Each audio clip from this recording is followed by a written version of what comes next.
Excel PU college ಗುರುವಾಯಿನಕೆರೆ, ಕರ್ನಾಟಕದ number 1 PU college. Admissions open now. Karnataka ರಾಜ್ಯದ ರಾಜಧಾನಿ ಬೆಂಗಳೂರಿನಲ್ಲಿಂದು ಐತಿಹಾಸಿಕ ಮಹಾತ್ಮ ಗಾಂಧಿ ರೋಜ್ಗಾರ್ ಯೋಜನೆ ಬದಲಾವಣೆ ಮಾಡಿ ಅದನ್ನು ನಿಷ್ಕ್ರಿಯಗೊಳಿಸಿ ಕೇಂದ್ರ ಸರ್ಕಾರ, ನರೇಂದ್ರ ಮೋದಿ ಅವರ ಸರ್ಕಾರ ಏನು ಒಂದು ದೊಡ್ಡ ಅನ್ಯಾಯವನ್ನು ಇವತ್ತು ಸಹ ಗ್ರಾಮೀಣ ಜನರಿಗೆ ಮತ್ತು ಪಂಚಾಯತ್ ರಾಜ್ ವ್ಯವಸ್ಥೆಗೆ, ಗ್ರಾಮಗಳಿಗೆ ಮಾಡಿದ್ದಾರೆ. ಇದು ಒಂದು ಭಾಳ ದೊಡ್ಡ ಅನ್ಯಾಯ ಇವತ್ತು ಸಹ ಎಸಗಿದ್ದಾರೆ. ಇವತ್ತು ಸ್ವತಂತ್ರ ಭಾರತದ ನಂತರ ಬಹುಶಃ ಅತ್ಯಂತ ಪ್ರಮುಖವಾದಂಥ ಯೋಜನೆ ಇವತ್ತು ಸಹ ಮಹಾತ್ಮ ಗಾಂಧಿ ರಾಜ್ಗುರು ಯೋಜನೆ. ಶ್ರೀಮತಿ ಸೋನಿಯಾ ಗಾಂಧಿ ಅವರು UPA ಅಧ್ಯಕ್ಷರಾಗಿ ಹಾಗೂ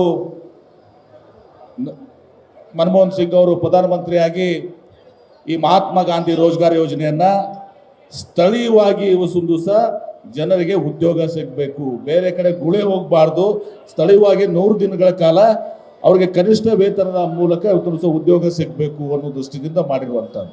ಅವರಿಗೆ ಒಂದು ಹಕ್ಕನ್ನು ಇವತ್ತು ಸಹ ಸಂವಿಧಾನಕವಾದಂಥ ಅವ್ರಿಗೆ ಕೆಲಸ ಪಡ್ಕೊಳ್ಳಿಕ್ಕೆ ಒಂದು ಹಕ್ಕನ್ನು ಕೊಟ್ಟಿರುವಂಥದ್ದು. ಅದರ ಜೊತೆಗೆ ಇವತ್ತು ಗ್ರಾಮೀಣ ಮಟ್ಟದಲ್ಲಿ ಗ್ರಾಮ ಪಂಚಾಯಿತಿಯಲ್ಲಿ ಏನು ಮಹಾತ್ಮ ಗಾಂಧೀಜಿಯವ್ರ ಕನಸಿತ್ತು, ಗ್ರಾಮ ಸ್ವರಾಜ್ಯದ ಕನಸು. ಭಾರತ ದೇಶ ಪ್ರತಿಶತ 70% ಅಷ್ಟು ಹಳ್ಳಿಗಳ ದೇಶ. ಹೀಗಾಗಿ ಆವಾಗ ಗ್ರಾಮಗಳ ಅಭಿವೃದ್ಧಿ ಆಗ್ತದೆ, ಆವಾಗ ನೈಜವಾಗಿ ಭಾರತ ಅಭಿವೃದ್ಧಿ ಆಗಿದೆ ಅಂತೇಳಿನು ಮಹಾತ್ಮ ಗಾಂಧೀಜಿಯವರ ಕನಸನ್ನು ಹೊಂದಿದ್ರು. ಅದನ್ನ ಸಾಕಾರಗೊಳಿಸಿದಂಥವರು ಹಿಂದಿನ ದಿವಂಗತ ಪ್ರಧಾನಮಂತ್ರಿಗಳಂತ ಶ್ರೀ ರಾಜೀವ್ ಗಾಂಧಿಯವರು. ಇವತ್ತು ಕೇಂದ್ರ ಸರ್ಕಾರ ಇದನ್ನ ಬದಲಾವಣೆ ಮಾಡಿದ್ದಾರೆ.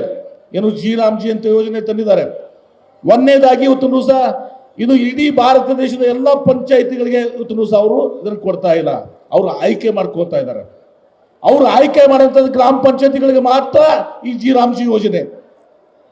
ಎರಡನೇದಾಗಿ ಇವತ್ತು ಸಹ ಪ್ರಮುಖವಾಗಿ ಇವತ್ತು ಏನು ಅಲ್ಲಿ ಸ್ಥಳೀಯವಾಗಿ ಗ್ರಾಮ ಸಭೆ ಮಾಡಿ ಇವತ್ತು ಸಹ ಅಲ್ಲಿ ಆ ಗ್ರಾಮಗಳಲ್ಲಿ ಶಾಲೆಗಳಾಗಲಿ, ರಸ್ತೆಗಳಾಗಲಿ, ಶಾಲಾ ಕಾಂಪೌಂಡ್ಗಳಾಗಲಿ, ಶೌಚಾಲಯ ಆಗಲಿ, ಬಾಂದಾರ್ಗಳಾಗಲಿ, ಕೆರೆಗಳನ್ನಾಗಲಿ ಇವತ್ತು ನಿರ್ಮಾಣ ಮಾಡಲಿಕ್ಕೆ ಏನು ಸಾಧ್ಯ ಆಗ್ತದೆ ಅದನ್ನ ಇವತ್ತು ಸಹ ತಪ್ಪಿಸಿ ಇವತ್ತು ಕೇಂದ್ರ ಸರ್ಕಾರ ಪುರಸ್ಕೃತ ಯೋಜನೆ ಜೊತೆಗೆ ಇದನ್ನ ಹೊಂದಾಣಿಕೆಯನ್ನು ಮಾಡಿದ್ದಾರೆ.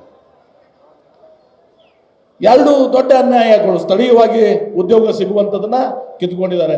ಮತ್ತು ಅವರು ತಮ್ಮದರಲ್ಲಿ ಕನಿಷ್ಠ ವೇತನ ಏನು ಆ ರಾಜ್ಯಗಳಿದ್ರೆ ಅದನ್ನು ಕೂಡ ಇವತ್ತು ಸಹ ಅವರು ಎಲ್ಲಿನೂ ಕೂಡ ಸ್ಪಷ್ಟವಾಗಿ ಹೇಳಿಲ್ಲ. ಹೀಗಾಗಿ ಈ ಮಹಾತ್ಮ ಗಾಂಧಿ ರೋಜ್ಗಾರ್ ಯೋಜನೆ ವಿರುದ್ಧ ಇವತ್ತು ಕೇಂದ್ರ ಸರ್ಕಾರ, ಪ್ರಧಾನಮಂತ್ರಿಗಳು ಒಂದು ದೊಡ್ಡ ಅನ್ಯಾಯವನ್ನು ಮಾಡಿದ್ದಾರೆ. ಇದನ್ನ ಬಹುಶಃ ಗ್ರಾಮೀಣ ಜನರು, ನಾನು ನಿನ್ನೆನೂ ಕೂಡ ಸಿಂದಗಿಯಲ್ಲಿ ಗ್ರಾಮದಲ್ಲಿ ಹೋಗಿದ್ದೆ, ಒಂದು ಗ್ರಾಮ ಪಂಚಾಯತಿ ಕಟ್ಟಡದ ಉದ್ಘಾಟನೆಗೆ. ಅಲ್ಲಿಯ ಸದಸ್ಯರು, ಜನತೆ ಹೇಳ್ತಾ ಇದ್ರು, ಮಹಾತ್ಮ ಗಾಂಧಿ ರೋಜ್ಗಾರ್ ಯೋಜನೆ ಇರ್ತಿದ್ರೆ ನಮ್ದ ಪರಿಸ್ಥಿತಿ ಏನಾಗ್ತಾ ಇತ್ತು ಅಂತ. ಹೀಗಾಗಿ ಇವತ್ತು ನಮ್ಮ ಹೋರಾಟ ಏನಿದೆ, ಇವತ್ತು ಮೊದಲು ಮಹಾತ್ಮ ಗಾಂಧಿ ರೋಜ್ಗಾರ್ ಯೋಜನೆ ಮೂಲತಃ ಏನಿತ್ತು ಅದನ್ನು ಯಥಾವತ್ತು ಮತ್ತೆ ಇವತ್ತು ಜಾರಿಗೊಳಿಸಬೇಕು, ಇದು ಜಿನ ಹಿಂಪಡ್ಕೊಳ್ಬೇಕು ಅಂತೇಳಿ ನಮ್ಮ ಕಾಂಗ್ರೆಸ್ ಪಕ್ಷ ದಿಲ್ಲಿಯಿಂದ ಹಳ್ಳಿವರೆಗೆ ನಾವು ಇವತ್ತು ಹೋರಾಟವನ್ನು ಮಾಡ್ತಾ ಇದ್ದೀವಿ.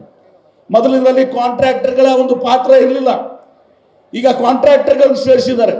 ನಾಳೆ ಕೇಂದ್ರ ಪುರಸ್ಕೃತ ಯೋಜನೆಗಳಲ್ಲಿ ಎಲ್ಲಾದ್ರೂ ಒಂದು ನ್ಯಾಷನಲ್ ಹೈವೇ ಮಾಡ್ತಿದ್ರೆ ನಮ್ಮ ಹಳ್ಳಿ ಜನ ಹೋಗಿ ಅದು ನ್ಯಾಷನಲ್ ಹೈವೇದಲ್ಲಿ ಕೆಲಸ ಮಾಡಬೇಕು, ಅಂದ್ರೆ ಕಾಂಟ್ರಾಕ್ಟರ್ ಹತ್ರ ಕೆಲಸ ಮಾಡಬೇಕು.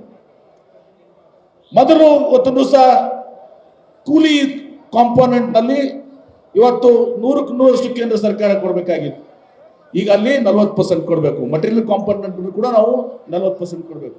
ಕೇಂದ್ರ ಪುರಸ್ಕೃತ ಯೋಜನೆ ಇವ್ರು ಮಾಡುವಂತ ಯೋಜನೆಗಳಿಗೆ ರಾಜ್ಯ ಸರ್ಕಾರ 40% ಕೊಡಬೇಕು.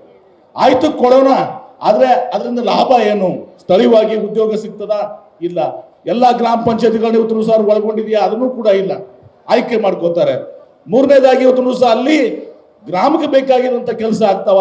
ಅದನ್ನೂ ಇಲ್ಲ. ಕೇಂದ್ರ ಪುರಸ್ಕೃತದ ಯೋಜನೆಗಳ ಜೊತೆಗೆ ಇದನ್ನು ಮಾಡ್ತಾ ಇರುವಂತದನ್ನ ಇವತ್ತು ಈ ಹುನ್ನಾರ ಕೇಂದ್ರ ಸರ್ಕಾರದಿದೆ. ಇದನ್ನ ನಾವು ತಿರಸ್ಕಾರ ಮಾಡಿ ಮತ್ತೆ ನಮ್ಮ ಹೋರಾಟ ದಿಲ್ಲಿಯಿಂದ ಹಳ್ಳಿವರೆಗೆ ಪ್ರತಿಯೊಂದು ಗ್ರಾಮದಲ್ಲಿ ಕೂಡ ಜನ ಇವತ್ತು ಸಹ ಈ ಅನ್ಯಾಯದ ವಿರುದ್ಧ ಮಾತನಾಡ್ತಾ ಇದ್ದಾರೆ. ಹೀಗಾಗಿ ಇದನ್ನ ಒಂದು ದೊಡ್ಡ ಆಂದೋಲನ ಆಗಿ ಪರಿವರ್ತನೆ ಮಾಡಿ ರಾಷ್ಟ್ರಾದ್ಯಂತ ನಮ್ಮ ಕಾಂಗ್ರೆಸ್ ಪಕ್ಷ ಇವತ್ತು ಶ್ರೀ ರಾಹುಲ್ ಗಾಂಧಿ ಅವರ ನೇತೃತ್ವದಲ್ಲಿ AICC ಅಧ್ಯಕ್ಷರಾದ ಮಲ್ಲಿಕಾರ್ಜುನ್ ಖರ್ಗೆ ಅವರ ನೇತೃತ್ವದಲ್ಲಿ, ಇಲ್ಲಿ ನಮ್ಮ ರಾಜ್ಯದಲ್ಲಿ ಸಿದ್ದರಾಮಯ್ಯನವರು, DK ಶಿವಕುಮಾರ್ ಅವರ ನೇತೃತ್ವದಲ್ಲಿ ನಮ್ಮ ಹೋರಾಟವನ್ನ ಸದನದ ಒಳಗಡೆ, ಸದನದ ಹೊರಗಡೆ ಮಾಡುವ ಮೂಲಕ ಇವತ್ತು ಈ ಒಂದು ಕರಾಳ ಕೃತ್ಯವನ್ನು ಏನು ಇವತ್ತು ಸಹ ಕೇಂದ್ರ ಸರ್ಕಾರ ಮಾಡಿದೆ. ಅಜಿರಾಮ್ ಯೋಜನೆಯನ್ನು ಹಿಂಪಡ್ಕೊಂಡು ಮಹಾತ್ಮ ಗಾಂಧಿ ರೋಜ್ಗಾರ್ ಯೋಜನೆ ಮತ್ತೆ ವಾಪಸ್ ತರುವವರೆಗೆ ನಮ್ಮ ಹೋರಾಟ ಮುಂದುವರಿತದೆ ಅನ್ನೋ ಮಾತನ್ನ ಈ ಸಂದರ್ಭದಲ್ಲಿ ಹೇಳಬಯಸಿ ನನ್ನ ಮಾತಿಗೆ ರಾಮತೆ. ನಮಸ್ಕಾರ. ನ್ಯೂಸ್ ಫಸ್ಟ್ ನಿರ್ಭೀತಿಯಿಂದ ನಿಮ್ಮ ಪರವಾಗಿ.